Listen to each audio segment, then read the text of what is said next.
347장 찬송하시겠습니다. 347장입니다.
묵상기도함으로 주일 예배를 하나님 앞에 드리시겠습니다.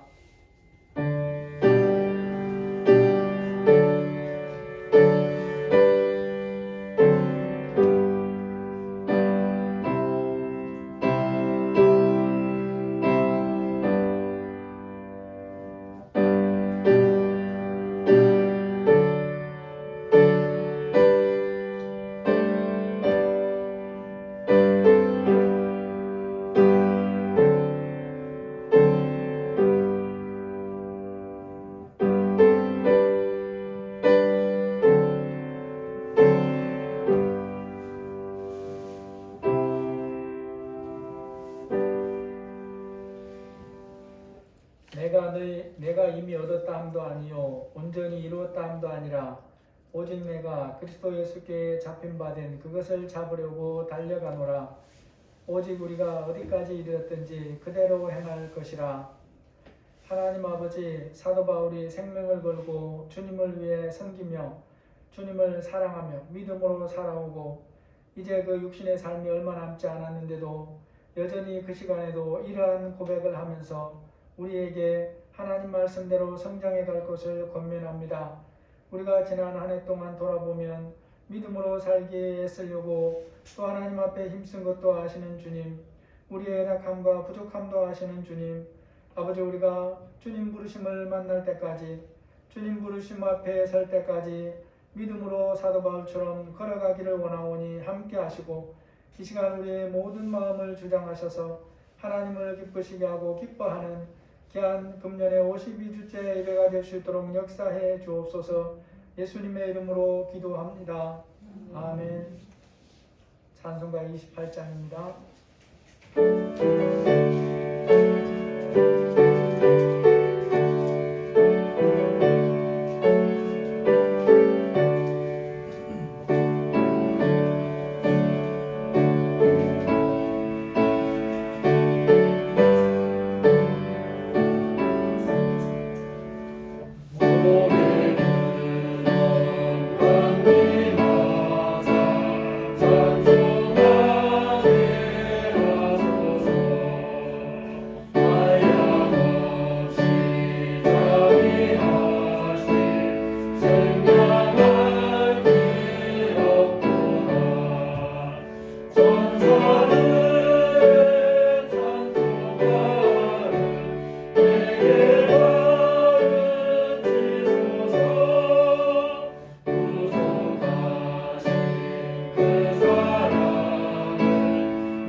사도신경으로 신앙 고백하시겠습니다. 전능하사 천지를 만드신 하나님 아버지를 내가 믿사오며 그 외아들 우리 주 예수 그리스도를 믿사오니 이는 성령으로 잉태하사 동정녀 마리아에게 나시고 본디오 빌라도에게 고난을 받으사 십자가에 못 박혀 죽으시고 장사한 지 사흘 만에 죽은 자 가운데서 다시 살아나시며 하늘에 오르사 전능하신 하나님 우편에 앉아 계시다가 저리로서 산자와 죽은 자를 심판하러 오시리라.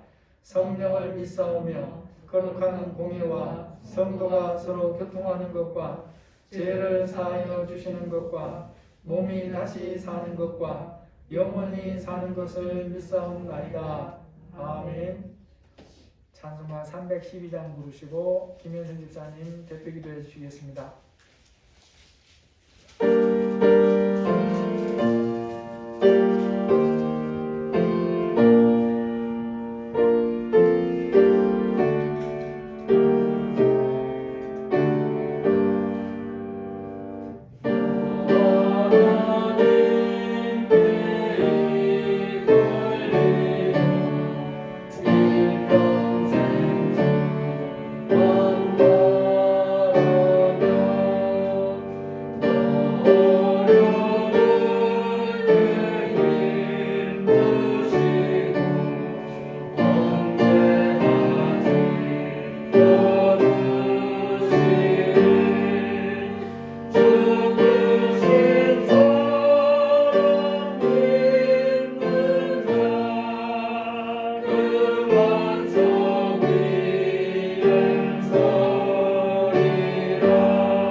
사랑과 은혜가 풍성하신 하나님, 새로운 한 해를 다짐하면서 시작한 지도 엊그제 같은데 벌써 12월 마지막 주일을 맞이했습니다. 하나님, 지난 날을 돌아보건대 주의 인도하심과 은혜 가운데 살아왔음에도 믿음이 연약하여 깨닫지 못하고 살아온 날들이 많았음을 고백합니다. 용서하여 주시고 앞으로 다가오는 새해에는 더욱더 믿음이 성장하여서 항상 감사가 넘치고 하나님을 더욱더 기쁘시게 해드릴 수 있는 그런 한 해가 될 수 있도록 하나님 기도합니다. 코로나가 다시 확산되고 전 세계에 다시 퍼지고 있습니다. 하나님, 의료진과 방역 당국들에게 하나님 지혜와 능력을 더하여 주셔서 이 코로나가 하나님 하루속히 종식될 수 있도록 도와주시옵소서. 하나님, 어린아이부터 노년에 이르기까지 모든 이들의 건강을 지켜주옵소서. 주의 용사들이 하나 되어 함께 기도할 수 있도록 도와주시옵소서. 하나님, 단위에 세우신 박형선 목사님께 하나님 성령의 능력을 부어주셔서 하나님 전하시는 그 말씀이 생명의 말씀이 되어서 하나님 받는 자들은 한없는 은혜의 시간 되게 하옵시고 시작하는 시간부터 마치는 시간까지 하나님 악한 영 틈타지 못하도록 성령님께서 지켜주시고 보호하여 주옵소서. 모든 걸 주님께 맡기오며 예수님 이름으로 기도드리옵니다. 아멘.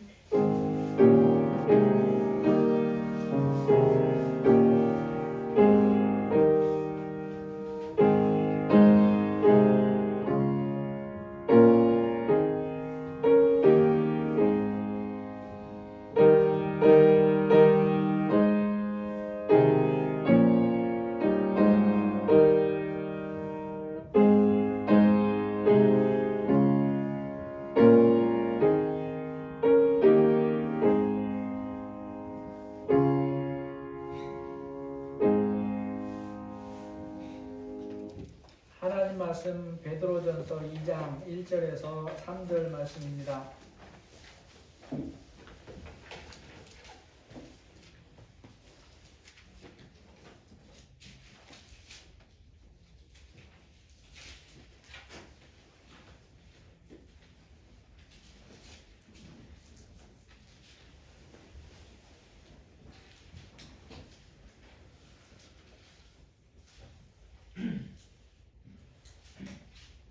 베드로전서 2장 1절에서 3절입니다.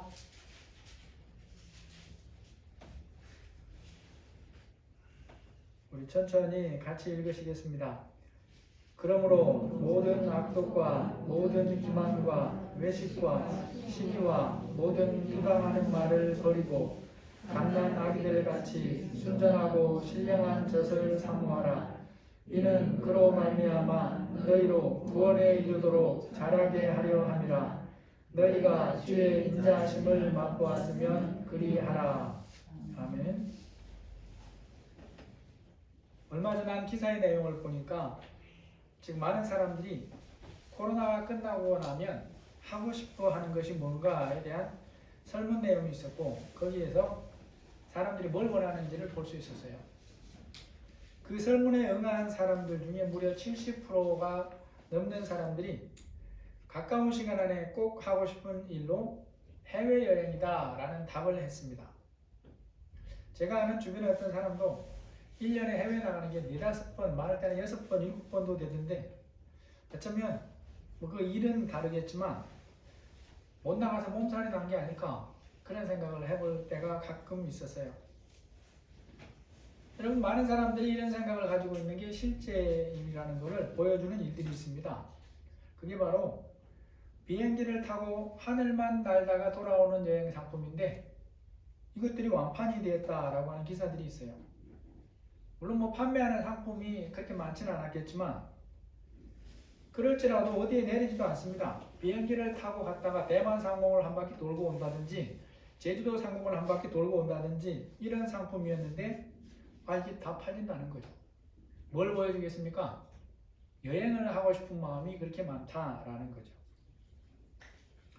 지난 2019년에 우리나라 사람들 중에 출국자 숫자가 2,880만 명이라는데 이거는 여러 번 나가도 한 번 나간 걸로 계산하고 그런 통계입니다. 그러니까 얼마나 많은 사람들이 해외여행을 했는가를 볼 수 있어요.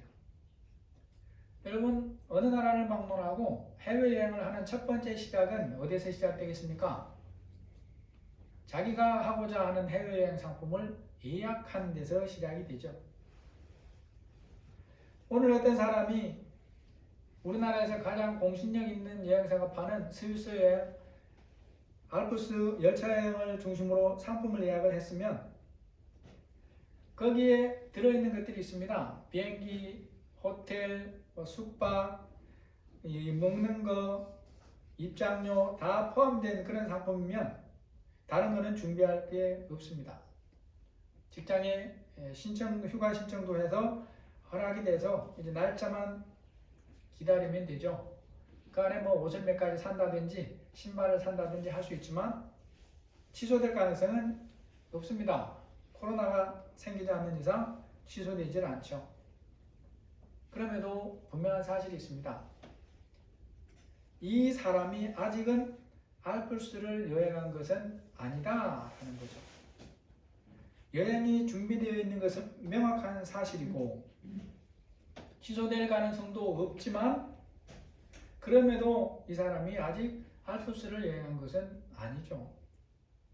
여행을 하려고 예약을 한 날짜가 돼서 인천공항 가서 비행기를 타고 실제로 여행을 다녀와야 비로소 여행을 한 것이 됩니다.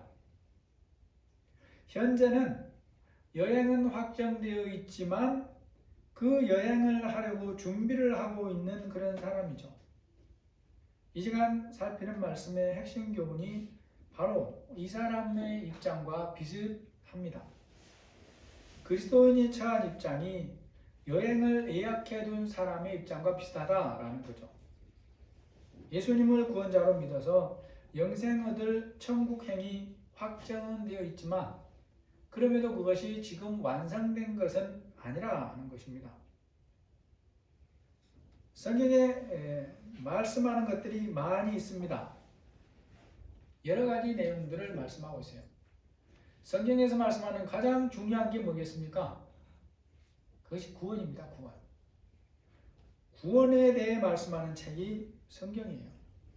그래서 성경에 다른 것들이 많이 있습니다. 그렇지만 이 성경에서 말씀하는 구원을 제하고 나면 그것은 이스라엘의 역사가 될 뿐이고 다른 사람의 전기가 될 뿐이고 세상의 어떤 사람의 그런 것들이 될 수는 있어도 우리와는 아무런 상관이 없는 그냥 소설책에 불과한 거예요. 성경에서 말씀하는 핵심 주제가 뭐냐? 구원이다 라는 것입니다. 그래서 성경에서 구원이 빠지고 나면 아무리 유명한 사람이 유명한 강의를 해도 그것은 하나님과 상관이 없습니다. 아니, 우리와 상관이 없어요. 그렇게 중요한 것이 구원인데 구원의 의미가 한 가지만 있는 것은 또 아니더라는 것입니다.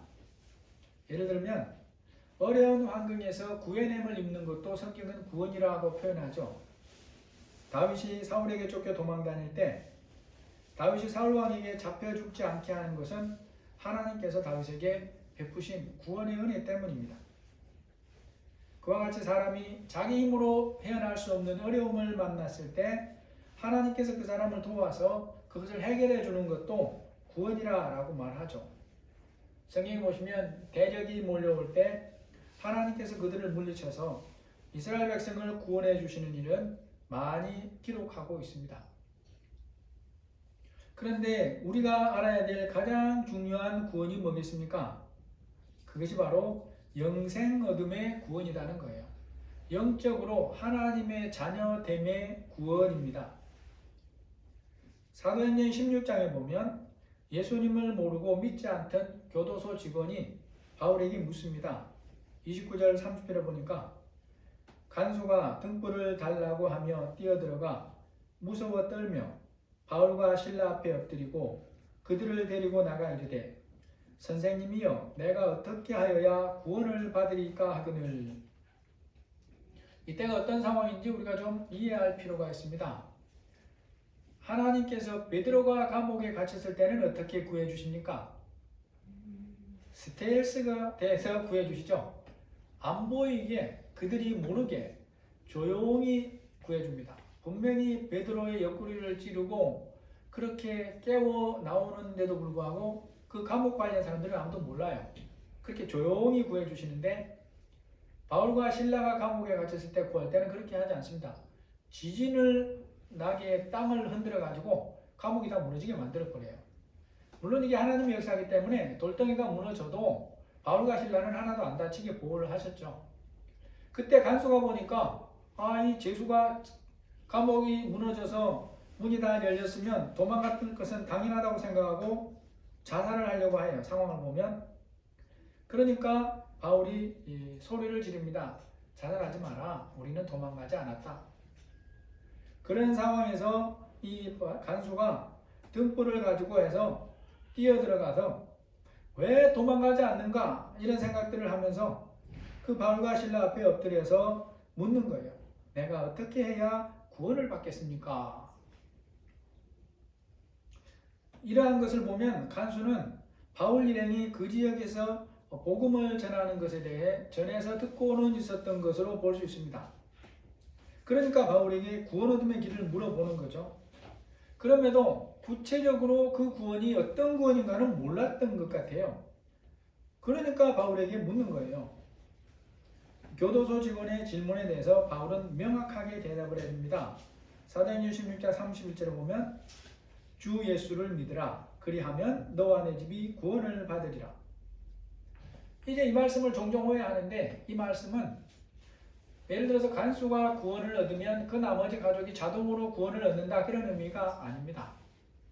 그가 구원을 얻어서 그 가족들에게 복음을 전하고 그들이 예수님을 믿을 때 구원을 받는다라는 그런 뜻인데 이때 이 간수 집에 일어난 일은 이 말씀이 글자대로 그대로 임하는 것을 볼 수 있어요. 그가 먼저 바울을 청해서 복음을 들음으로 그 자신이 믿을 뿐 아니라 그 가족 모두가 믿었다고 성경에서 우리에게 말씀을 해줍니다. 간수가 바울이 말하는 구원에 대해서 그렇게 이해를 하고 바울이 전하는 말씀을 듣고 그와 모든 가족이 세례를 받아요. 온 가족이 세례를 받았습니다. 그렇게 믿은 간수와 그 가족들에 대해 성경이 뭐라고 말씀하느냐? 그와 온 집안이 하나님을 믿음으로 크게 기뻐하니라 라고 말씀을 합니다. 성경에서 복음으로 인한 구원의 의미가 바로 이런 구원을 말하는 거예요. 예수 그리스도를 구원자로 믿어서 영생을 얻고 영적으로 하나님의 자녀가 되는 구원입니다. 그 이해의 깊이는 다르겠지만 영생을 얻어서 하나님의 자녀가 되는 그것이 구원이다. 이것이 성경이 말하는 예수 믿는 사람들에게 주는 핵심 구원이다 라고 하는 것을 우리가 분명하게 알아야 되고 여기에 대해서 예수님이 말씀이 뭐라고 하느냐 마가복음 16장 16절에 보니까 믿고 세례를 받는 자는 구원을 얻을 것이요 라고 말하는데 요한복음 3장 16절에는 이미 되어지어 과거 일이 됐다 이렇게 말씀해요. 그를 믿는 자는 심판을 받지 아니하는 것이요 믿지 아니하는 자는 하나님의 독생자의 이름을 믿지 아니하므로 벌써 심판을 받은 것이니라. 아주 이 말씀에서 시제가 중요합니다. 그를 믿는 자는 심판을 받지 아니하는 것이요 믿지 아니하는 자는 하나님의 독생자의 이름을 믿지 아니하므로 벌써 심판을 받은 것이다. 과거형으로 얘기를 할 정도라는 거죠. 여기서 강조하는 것이 뭔가 하면 영생 얻음의 구원은 예수님을 구원자로 믿는 순간 이루어진다는 거예요. 이게 사람 눈으로 확인이 안 됩니다. 그리고 우리 마음에 뭔가 이상한 변화가 일어나서 냉랭하던 사람이 갑자기 뜨거워진다거나 뭐 그런 일이 있어야만 되는 것도 아니에요. 하나님의 말씀이 그렇게 우리에게 알려줍니다. 영생의 구원을 얻으면 하나님의 선물로 믿는 때에 주어지는 거죠. 그런 우리가 구원 얻음에 대해서 또 알아야 될 것이 있다는 거죠. 이 구원이 영원한 구원을 이루는 순간이 되기까지 진행형이라는 거예요. 진행형이다.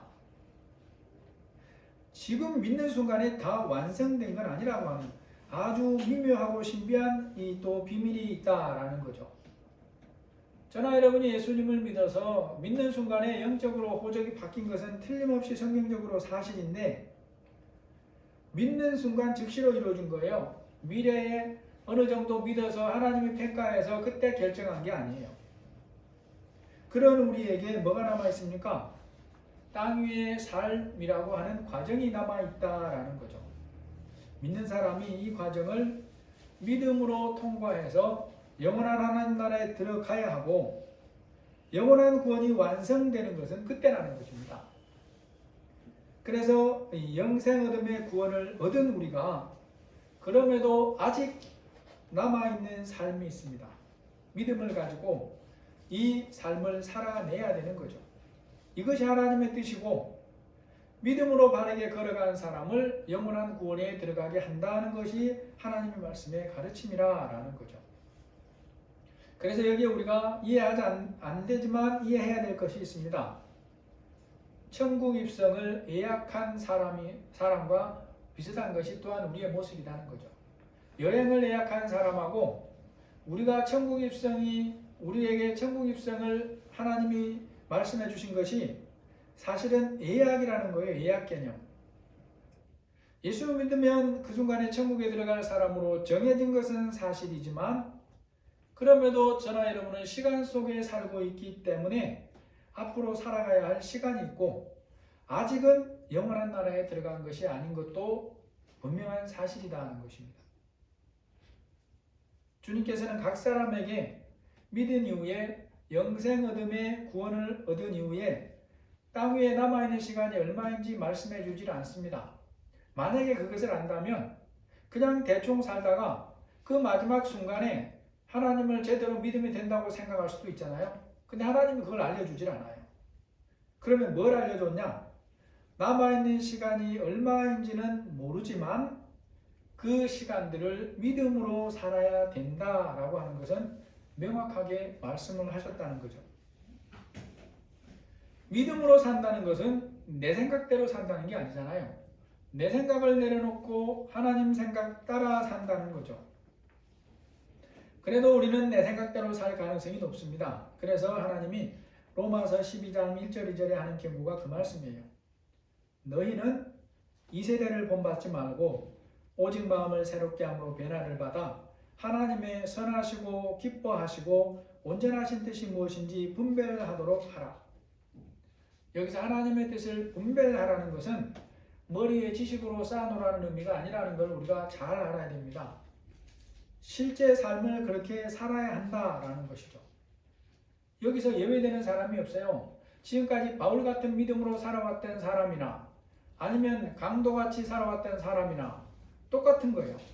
똑같이 남은 삶을 말씀에 순종해서 살아야 한다라는 것입니다. 우리가 영원한 구원에 이르는 삶의 과정을 어떻게 살아야 될까? 오늘 본문에서 너무너무 중요한 말씀을 우리에게 해줍니다. 그러므로 모든 악독과 모든 기만과 외식과 시기와 모든 비방하는 말을 버리고 갓난아기들 같이 순전하고 신령한 젖을 사모하라. 이는 그로 말미암아 너희로 구원에 이르도록 자라게 하려 함이라. 이 안에 우리가 들어야 할 심각한 표현이 들어있다는 거예요. 이미 구원을 얻은 우리에게 뭐라고 말씀합니까? 너희로 구원에 이르도록 자라게 함이라고 이 말씀을 한다라는 거죠. 여러분, 사람의 생명은 하나님이 보시기에 언제부터 온전한 한 사람일까요? 세상에서는 이런저런 말들을 합니다. 자기들 생각대로 기준을 만들어요. 그래서 잉태한 후 몇 주까지는 낙태해도 된다고 법으로 정해놓습니다. 생명이긴 하지만 온전한 사람으로 대접을 하지 않는 거예요. 그러면 하나님께서 보시는 생명은 어떨까요? 그 외적 모양이 어떠하든지 부모의 태중에 잉태된 그 순간부터 온전한 생명입니다. 하나님께서 마리아에게 천사를 보내 이렇게 말씀하는 부분이 있어요. 누가복음 1장 36절에 보면 보라 내 친족 엘리사벳도 늙어서 아들을 배었느니라. 본래 임신하지 못한다고 알려진 지가 이미 6달이 되었나니 라고 말합니다.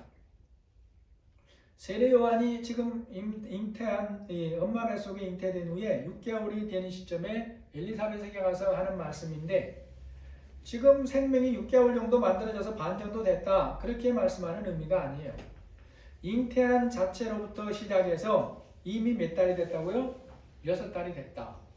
하나님 보시기에 온전한 생명이 된 지 6달이 됐다, 그 말이죠. 그리고 사람은 잉태한 순간부터 이미 하나님 보시기에 온전한 한 사람이라는 것을 선명하게 보여주시는 분이 바로 예수님입니다. 예수님이 마리아의 태중에 잉태된 순간부터 온전한 한 사람이에요. 이러한 사실도 말씀을 통해 확인할 수 있습니다. 마리아가 예수님을 잉태한 초기에 엘리사벳을 방문하는데, 그 엘리사벳이 성령의 감동으로 이렇게 고백을 해요. 누가복음 1장 41절 이하에 보면 엘리사벳이 성령의 충만함을 받아 큰 소리로 불러 이르되 여자 중에 내가 복이 있으며 내 태중의 아이도 복이 있도다. 내 주의 어머니가 내게 나오니 이 어찌된 일인가. 우리가 알아야 될 게 이 시점입니다. 하나님이 천사를 통해 마리아에게 가서 임신하지 못하던 엘리사벳이 임신을 했다. 그러니까 이제 마리아가 이 천사가 떠나고 나서 곧장 어디로 갔습니까? 엘리사벳에게 간 거예요. 친척이잖아요. 친척언인데 결혼해서 오랫동안 늙도록 임신을 못한다고 들었는데 그 할머니가 임신했다니까 얼마나 궁금하겠어요. 그래서 그 집에를 빨리 갔습니다. 그러면 뭐 길어야 아무리 길어도 산골에 살아도 2, 3일이면 가지 않았겠어요? 어쩌면 그날 갔을 가능성도 사실 많습니다. 그런데 그 마리아의 방문을 받은 엘리사벳이 성령이 충만하고 하는 말이에요. 뭐라 그럽니까? 마리아의 태중에 이제가 잉태된 아기를 보고 내 주다라고 고백을 해요. 그리고 마리아를 향해서는 내 주의 어머니라고 합니다. 이것은 개인 생각으로 하는 게 아니고 성령님이 주신 말이에요. 이러한 말씀을 통해 우리가 하나님이 사람을, 육신을 어떻게 보는가를 알 수 있어요. 그의 건강이 예를 들어서 뭐 신체 일부분이 없을지라도, 혹은 정신적으로 뭐 이렇게 온전하지 않을지라도, 믿음의 수준이 없거나 지극히 낮을지라도 하나님께서는 그를 온전한 한 사람으로 보신다는 것입니다. 태중에 잉태되는 순간부터 그 존재는 하나님 보시기에 온전한 사람이에요. 그러니까 하나님의 말씀을 알면 생명관이 바뀌게 되어 있습니다.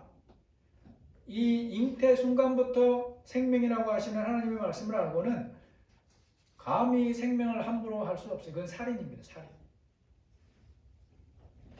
사람을 그렇게 보시는 하나님이신데 영생 얻는 믿음에 대해서는 다르게 말씀하는 거예요. 이는 그로 말미암아 너희로 구원에 이르도록 자라게 하려 함이라. 구원에 이르도록 자라게 한다는 것은 아직 영원한 구원에 이르지 않았다는 말이죠. 앞으로 구원에 이르도록 자라가야 할 존재라는 그런 의미가 들어있는 것입니다. 그러므로 우리는 믿지만 또한 이 믿음 안에서 구원에 이르도록 자라가야 할 존재라는 것을 기억을 해야 된다는 거예요. 그가 바울같이 특별한 경험을 하고 믿은 사람일지라도 예외가 아닙니다. 믿을 때에 아무런 감동이 없이 믿은 사람도 마찬가지예요. 똑같은 거예요.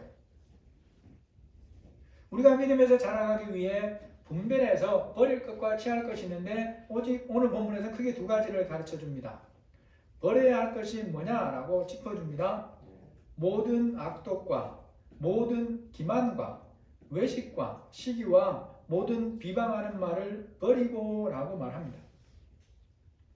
사람들이 다른 사람을 해할 때에 가장 먼저 그리고 자주 사용하는 것이 있습니다. 그것이 바로 입으로 하는 말이라고 하는 거죠. 이 사회에서 말을 통해 다른 사람에게 악을 행하는 대표자들이 누굴까요? 눈에 보이는 부분에서 많은 경우에 정치인들을 다 보여요. 많은 정치인들이 하는 말을 들어보면 그가 어떤 사람인가를 볼 수 있습니다. 그럼에도 그들은 자기들이 하는 말이 국민들에게 어떻게 들릴지를 신경을 안 쓰는 것 같아요. 자기는 똑똑하고 자기는 옳은 것 같아요. 그래서 상대방을 헐뜯고 비방할 수만 있으면 무슨 말이라도 하는 경우가 많아요. 상식에서 생각할 때 특정 언론의 보도가 거짓말이고 가짜라는 것을 분별할 수 있음에도 국민에게 진실을 말하려고 하지 않는 경우들이 있습니다. 오히려 그것을 상대방을 비방하거나 헐뜯는데 사용하고 부풀려서 사용하기도 해요. 나중에 자기가 잘못했다는 것이 드러나도 뭐라 그럽니까? 사과하지 않아요. 제가 아직까지 사과한 것을 제대로 본 적이 없는 것 같아요. 이런저런 핑계를 대면서 또 이런저런 비방을 나중에 계속합니다. 중요한 것은 우리의 모습이죠. 그리스도를 믿는 사람들은 어느 생활에 어떠해야 할 것 같냐라는 거죠. 하나님의 말씀을 알기 때문에 최소한 세상에 드러나는 부분에서라도 말씀의 가르침을 따라 덕을 세우려고 조심을 할까라는 부분이죠. 지난주 중에 서울의 한 이름긴 교회에서 코로나 교육자가 많이 나온 곳이 있습니다. 근데 조사 결과 기본적인 방역 수칙도 지키질 않았어요. 일부러 안 지킨 거예요. 그럼에도 그 교회 목사가 하는 말은 대부분의 교회나 목사들이 이웃에 대해 성경적 교훈과 책임을 가지고 행동하자는 것과는 전혀 달랐어요. 성경의 가르침을 따라 이웃의 생명을 지키는 최소한의 행동도 하지 않았을 뿐만 아니라 아무렇지도 않게 거짓말까지 하면서 정부를 비방하고 선동하기에 바빴어요. 정말로 안타까운 모습이었습니다. 여러분, 모든 사람들이 가장 쉽게 짓는 죄가 뭡니까? 예수 믿는 그리스도인들이 가장 쉽게 짓는 죄가 뭡니까? 그게 바로 혀로 짓는 죄예요. 말로 짓는 죄입니다. 우리가 이 부분에서 하나 깨달아야 될 게 있습니다. 왜 믿는다고 하고 말씀을 알면서도 말로 짓는 죄의 심각성을 깨닫지 못하고 주기적으로 같은 죄를 반복하려는 거예요. 말로 짓는 죄의 특징 중에 하나는 입에서 나오는 순간 사라져버린다는 거예요. 녹음하지 않으면 말하는 순간에 사라져버려서 보이지를 않는 거예요. 사람이 그렇게 하는 말이 순식간에 사라지고 없어지는 것은 분명한 사실이지만 저나 여러분이 알아야 될 게 있습니다. 모든 것을 아시는 하나님 앞에서는 한마디도 사라지지 않았다는 거예요. 우리가 하는 모든 말을 하나님은 한마디도 잊지 않고 기억한다는 것입니다. 믿음이 어릴 때는 이걸 잘 깨닫지 못할 수 있습니다. 다윗이 성령의 감동으로 이것을 깨닫고 하나님 앞에 고백하는 게 있어요. 시편 119편에 보시면 여호와여 주께서 나를 살펴보셨으므로 나를 아시나이다. 주께서 내가 앉고 일어섬을 아시고 멀리서도 나의 생각을 밝게 하시오며 나의 모든 길과 내가 눕는 것을 살펴보셨으므로 나의 모든 행위를 익히 아시오니 여호와여 내 혀의 말을 알지 못하시는 것이 하나도 없습니다. 다윗의 믿음이 점점 성장해 가면서 하나님이 자신을 각 사람을 대체 어느 정도로 알고 있는가를 깨닫고 이런 고백까지 할 정도입니다.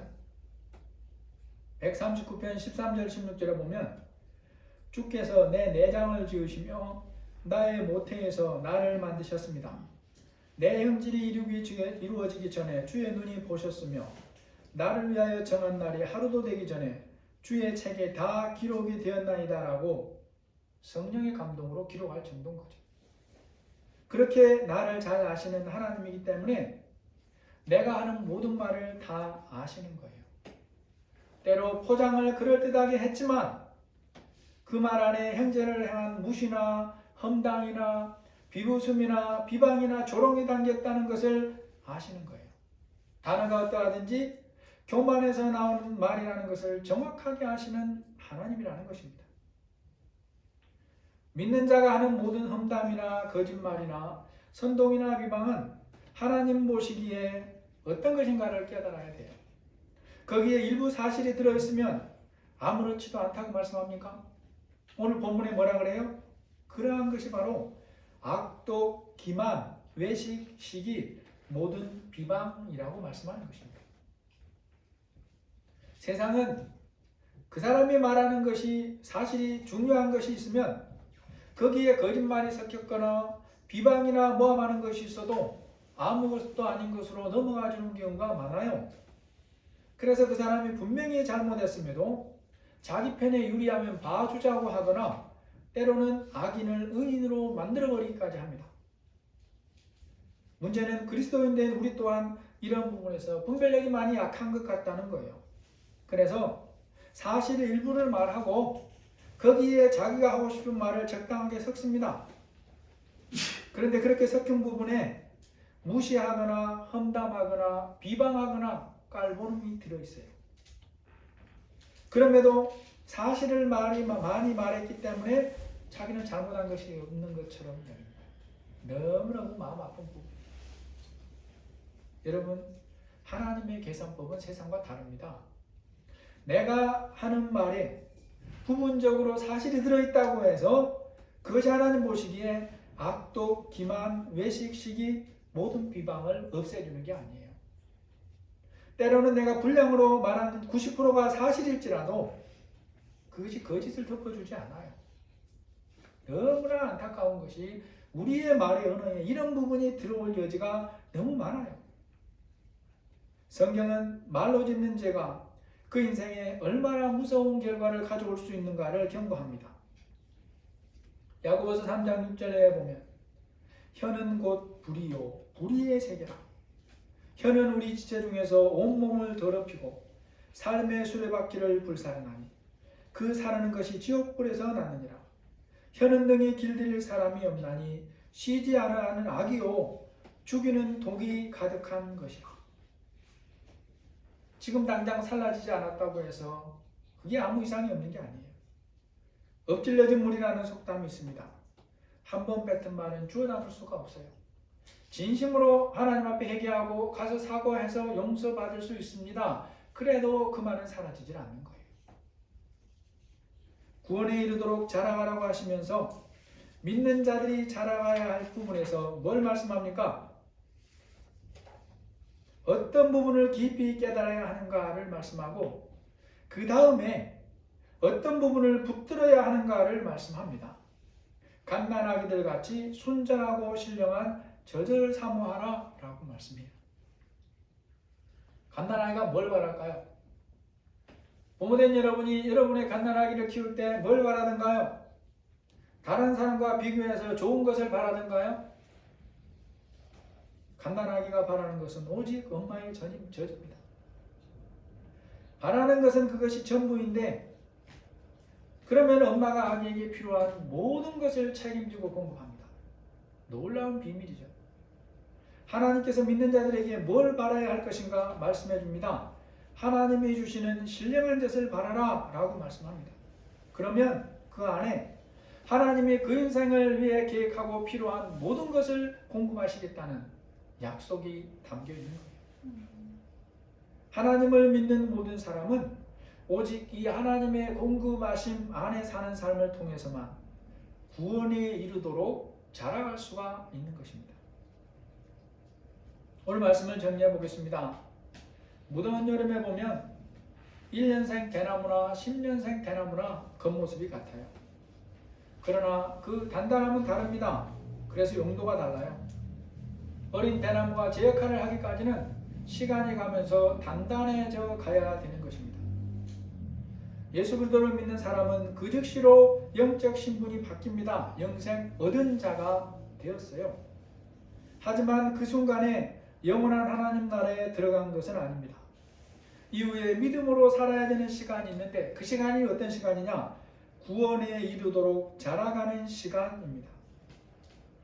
구원에 이르도록 자라가는 삶을 방해하는 가장 많은 그런 방해물, 죄 아닌 것처럼 여기면서 죄인 것이 뭐냐? 말로 짓는 죄입니다. 그러므로 모든 악독과 모든 기만과 외식과 시기와 모든 비방하는 말을 버리라고 말합니다.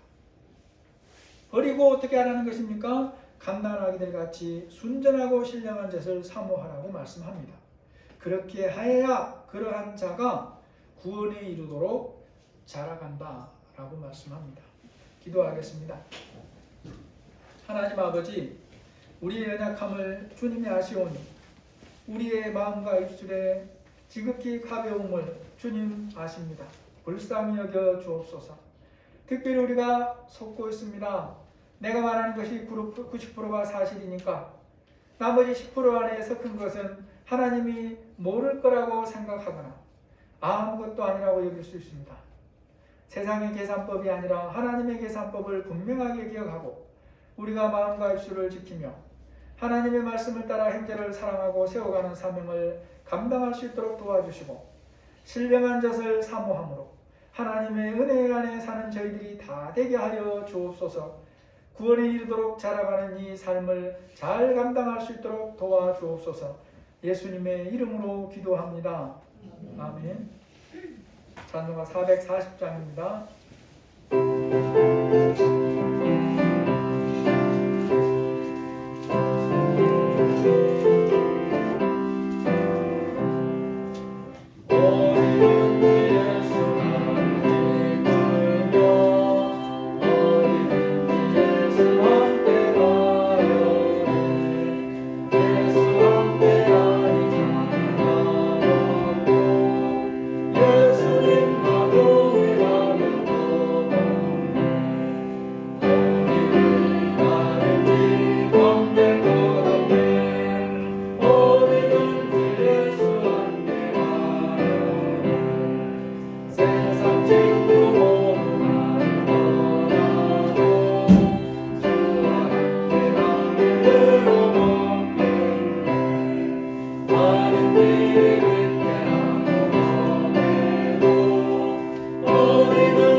감사합니다. 저희들 주님 앞에 금년 52주 또 힘써 예배하게 하시고 또 하나님 귀한 물질을 구별해서 드릴 수 있도록 도와주시니 감사합니다.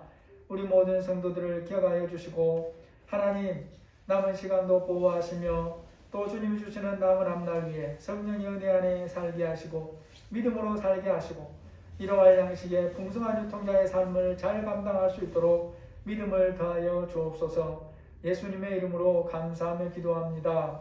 아멘.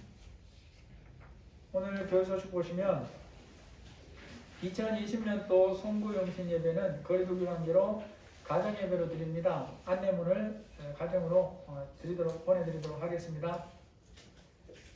혹시라도 마스크 상시 착용 내리시는 분이 없으시기 바라고 손석회도 꼭 사용하시기 바랍니다. 안내문이 매주마다 옵니다. 예배 후에 2020년 결산 관련 보고 시간이 있겠습니다. 이 시간은 2020년도 우리 섬기셨고 이제 2021년도 각 부서를 섬기실 분들과 직분자들을 임명하도록 하겠습니다. 교회 목사는 박성현 목사고 유초등부와 금요기도의 찬양 인도를 담당하고 또 목사 조력을 하도록 합니다.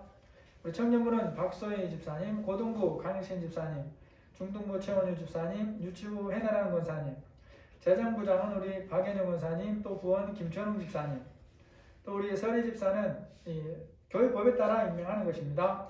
남자는 김명현, 김철웅, 강일신, 김현성, 우리 신규로 김무선 집사님, 여자는 박소희, 김원경, 권지혜, 최원유, 김동호, 김자은, 김경욱 집사님입니다.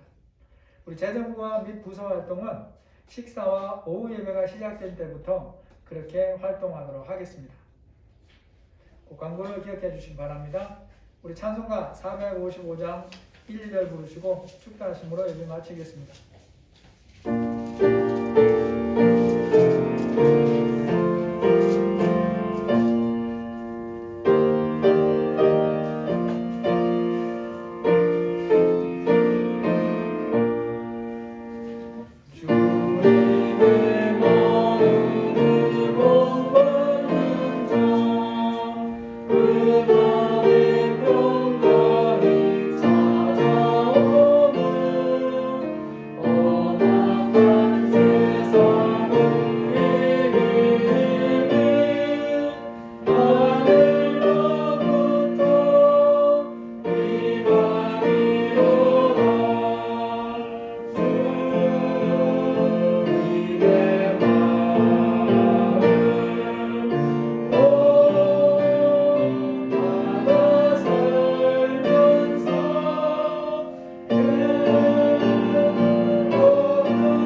그렇게 감사합니다. 우리 연도는 2020년도지만 우리 2021년도를 섬기실 우리 분들을 직분자들을 임명했습니다. 성령님이 함께하여 주시고 우리 각 사람 위에 마땅히 감당할 믿음과 성령의 은혜를 더하여 주셔서 하나님 보시기에 감사함으로 충성된 모든 사명자들이 다 될 수 있도록 은혜를 부어주시기를 기도드립니다.